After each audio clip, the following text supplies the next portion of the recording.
Magandang araw, Pilipinas! Ito ang Valiente News hatid sa inyo ng Office of the Vice President. Tuloy-tuloy sa pagbibigay serbisyo sa mga taga-Region 2 ang OVP Cagayan Valley Satellite Office. Karamihan sa mga dumulog sa OVP ay ang mga nangangailangan ng gamot. Si Rose Bernales sa report.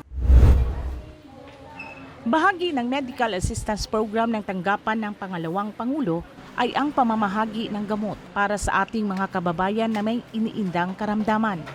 Isa sa mga natulungan ng programa si Jonalyn Wanya na bumiyahi pa mula sa Roxas, Isabela o 1 oras ang layo mula sa OVP, Cagayan Valley Satellite Office. Ako si Jonalyn Wanya.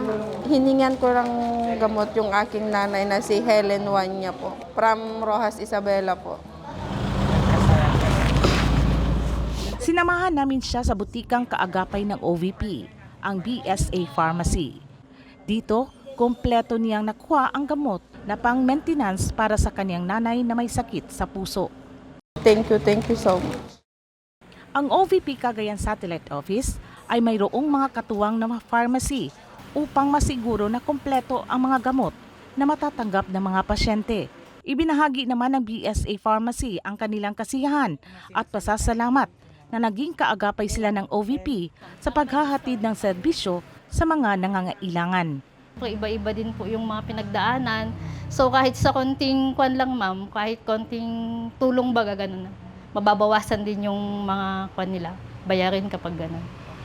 Ako si Rose Bernales. Ang lahat ay para sa Diyos, bayan at pamilyang Pilipino. Valiente News. At abangan! OVP Cagayan Valley Satellite Office patuloy na tumutulong sa mga Pilipinong nangangailangan ng karagdagang pambayad sa hospital bills. Ako si Claudette Loreto para sa makabuluhan, naninindigan at matapang na mga ulat at impormasyon. Maraming salamat!